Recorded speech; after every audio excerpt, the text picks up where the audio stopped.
ठंडी रात की हवा जंगल के पेड़ों को डरावने ढंग से हिला रही थी। अहमद अपनी मोटरसाइकिल पर सुनसान सड़क से गुजरते हुए बार बार पीछे देख रहा था। उसे लगता था जैसे कोई काला साया उसके पीछे पीछे चल रहा हो। उसने स्पीड बढ़ाई, लेकिन दिल की धड़कन और तेज होने लगी। अचानक रास्ते में टूटा हुआ एक बोर्ड दिखाई दिया, जिस पर हल्के अक्षरों में लिखा था, इस रास्ते से मत जाओ, वापसी मुमकिन नहीं। अहमद ने इसे वहम समझकर आगे बढ़ना चाहा, लेकिन हवा में एक अजीब भारी खामोशी फैल गई। सड़क जैसे उसे निगलती जा रही थी। दूर से किसी के कराहने की आवाज आई। अहमद ने ब्रेक लगाया और ध्यान से सुना। आवाज कमजोर पर लगातार थी, जैसे कोई मदद मांग रहा हो। डरते डरते वह मोटरसाइकिल से उतरा। उसके हर कदम के साथ आवाज और डरावनी होती गई, जैसे कोई भारी चीज जमीन पर घिसट रही हो। सड़क के किनारे एक पुराना टूटा फूटा ट्रक खड़ा था। उसका दरवाजा आधा टूटा हुआ था और शीशा पूरी तरह बिखरा पड़ा था। अहमद ने अंदर झांका तो सीटों पर धूल थी, लेकिन पीछे से हल्की सरसराहट सुनाई दी। उसका दिल जोर से धड़कने लगा। पीछे देखा तो दूर एक आदमी खड़ा था। वह बिल्कुल स्थिर था, जैसे पत्थर की मूरत हो। अहमद ने आवाज लगाई, पर कोई जवाब नहीं आया। वह आदमी धीरे धीरे उसकी ओर बढ़ने लगा, मगर उसके कदमों की कोई आवाज नहीं थी, जैसे जमीन उसे महसूस ही नहीं कर रही हो। अहमद ने बाइक स्टार्ट करने की कोशिश की, पर इंजन बार बार फेल हो रहा था।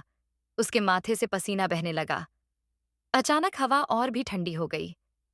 उसे ऐसा लगा जैसे कोई उसके कान के पास सांस ले रहा हो। वह तेजी से सीट पर चढ़ा, लेकिन डर और बढ़ गया। एक बदबू पूरे माहौल में फैल गई, जैसे कुछ बहुत पुराना और सड़ा हुआ आसपास में पड़ा हो। अहमद ने घबराकर चारों ओर देखा। अंधेरा गहराता जा रहा था, जैसे रोशनी खुद डरकर छिप गई हो। उसकी नजरें ट्रक के पिछले हिस्से की ओर ठहर गईं। ट्रक का पिछला दरवाजा धीरे धीरे चरमराते हुए खुला। अंदर एक पुरानी लकड़ी की पेटी रखी थी। उसकी दरारों से लाल चमक निकल रही थी। पेटी के अंदर से किसी की भारी और थकी हुई सांसें सुनाई दे रही थीं, जो हर पल और करीब होती जा रही थीं। अहमद ने डरते डरते पेटी के पास कदम बढ़ाया। जैसे ही वह झुका, पेटी जोर से हिली और अंदर से खून से लथपथ एक हाथ बाहर निकला। अहमद के होश उड़ गए। वह हाथ जमीन पर रेंगते हुए उसकी तरफ बढ़ने लगा। टूटी उंगलियां, फटे नाखून और सड़ी बदबू। अहमद मोटरसाइकिल की तरफ भागा। उसने बार बार किक मारी। आखिरकार इंजन चल पड़ा। वह पूरी स्पीड से भागा, लेकिन पीछे से किसी के दौड़ने की आवाज आ रही थी, जैसे वह हाथ या कोई और चीज उसका पीछा कर रही हो। उसका डर अभी खत्म नहीं हुआ था। जंगल से निकलकर वह एक गांव पहुंचा, पर गांव में अजीब सन्नाटा था। किसी घर में एक भी रोशनी नहीं थी। ऐसा लग रहा था जैसे पूरा गांव गायब हो गया हो। अहमद के मन में ट्रक वाला दृश्य अभी भी ताजा था और उसके हाथ कांप रहे थे। गांव के चौराहे पर एक पुरानी मस्जिद दिखाई दी, जिसका दरवाजा आधा खुला था। वह पानी की तलाश में अंदर गया। मस्जिद बिल्कुल अंधेरी थी, लेकिन अजीब बात यह थी कि अंदर से हल्की हल्की फुसफुसाहट आ रही थी, जैसे कई लोग थकी हुई आवाज में कुछ बोल रहे हों। जैसे ही वह मेहरब के पास पहुंचा, आवाजें अचानक बंद हो गईं। सन्नाटा इतना घना था कि अपनी सांस भी जोर से सुनाई दे रही थी। तभी ठंडी हवा उसके चेहरे से टकराई, जैसे कोई उसके बिल्कुल पास खड़ा हो। अहमद ने पीछे देखा, लेकिन वहां कोई नहीं था। फर्श पर एक पुराना कालीन पड़ा था, जिस पर खून का सूखा निशान था। उसने डरते डरते हाथ लगाया। तभी पूरा फर्श हल्का हिलने लगा, जैसे नीचे कोई चीज चल रही हो। घबराकर अहमद बाहर की ओर भागा और मस्जिद से निकल गया। बाहर आकर उसने देखा कि गांव की सभी खिड़कियां खुल चुकी थीं। हर खिड़की में काले साए खड़े थे। उनकी आंखें लाल चमक रही थीं। वे हिल नहीं रहे थे, बस चुपचाप अहमद को घूर रहे थे। उसके पैरों से जैसे ताकत चली गई। अहमद मोपेड पर बैठा, लेकिन इंजन ने स्टार्ट होने से मना कर दिया। तभी चौराहे के बीच वही लंबा काला आदमी दिखाई दिया, वही जो उसे जंगल में दिखा था। लेकिन अब उसकी शक्ल और साफ थी, और इंसानी बिल्कुल नहीं।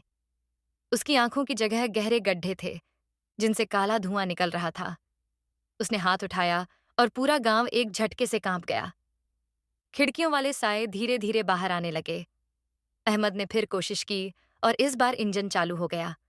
वह तेजी से भागा, पर साए हवा में उड़ते हुए उसका पीछा कर रहे थे। उनकी चीखें रात को चीर रही थीं। सड़क खत्म नहीं हो रही थी। ऐसा लग रहा था जैसे वह किसी जाल में फंस गया हो और बाहर का रास्ता गायब हो चुका हो। कुछ दूरी पर एक छोटा ढाबा दिखाई दिया। उसमें रोशनी जल रही थी। अहमद ने तेजी से ब्रेक लगाया और अंदर भागा। ढाबे वाला बूढ़ा उसे देखकर ऐसे मुस्कुराया जैसे उसकी हालत पहले से जानता हो। बूढ़ा धीरे से बोला, तुमने उसे पीछे मुड़कर देख लिया? नहीं देखना चाहिए था। अब वह तुम्हें छोड़ेगा नहीं। अहमद की सांस रुक गई। बूढ़ा और नजदीक आया और फुसफुसाया, ये कहानी तुम्हारी नहीं थी, पर अब तुम इसका हिस्सा बन चुके हो। ढाबे की टिमटिमाती पीली रोशनी बार बार बुझने लगती। बूढ़ा चुपचाप अहमद को देखता रहा। अहमद ने डरते डरते पूछा, ये कौन है? मेरे पीछे क्या लग गया है? बूढ़े ने भारी आवाज में कहा, जो तेरे पीछे है वो इंसान नहीं, कई सालों से भटकता पुराना साया है। उसने बताया कि वर्षों पहले एक ट्रक ड्राइवर रहस्यमय तरीके से मरा था। उसकी आत्मा कभी चैन नहीं पा सकी। जो भी रात में उसे देख लेता वह उसके पीछे लग जाती। अहमद के होश उड़ गए। उसे वह काला साया याद आया जो पेड़ों के बीच खड़ा था। तभी खिड़की पर जोर का धक्का लगा। बत्ती बुझ गई। बाहर से किसी के भारी कदमों की आवाज आने लगी, जैसे कोई ढाबे के चारों ओर घूम रहा हो। हर चक्कर और करीब होता जा रहा था। कमरा जैसे सांस लेने लगा हो। दीवार का पुराना आईना हिलने लगा। आईने में काला अंधेरा दिख रहा था, जैसे वह किसी और दुनिया का रास्ता हो। अचानक आईने में अहमद के पीछे एक साया खड़ा दिखा। वह डर कर मुड़ा, लेकिन वहां कोई नहीं था। बूढ़ा तुरंत उठा और लालटेन जलाई। उसने कहा, जितनी देर यहां रुकेगा वो उतना अधिक ताकतवर होगा। अभी निकल जा, मगर रास्ते में पीछे मुड़कर मत देखना, न सुनना न जवाब देना। वो तुझे आवाज देकर फंसाएगा। अहमद बाहर आया। हवा बेहद ठंडी थी। सन्नाटा बढ़ गया था। वह मोटरसाइकिल पर बैठा और तेज चलाया, पर उसे महसूस हुआ कि सड़क दोहराई जा रही है, जैसे वह आगे नहीं बढ़ रहा, बल्कि वहीं का वहीं घूम रहा है। अचानक सड़क के बीच सफेद कपड़े पहने एक औरत खड़ी थी। उसके बाल बिखरे हुए थे और वह रो रही थी। उसने मदद के लिए हाथ बढ़ाया। अहमद का दिल पसीजा, मगर बूढ़े की बात याद आ गई। आवाज का पीछा मत करना। वह औरत अचानक तेज चीखते हुए उसकी ओर दौड़ी। उसकी आंखें खाली थीं।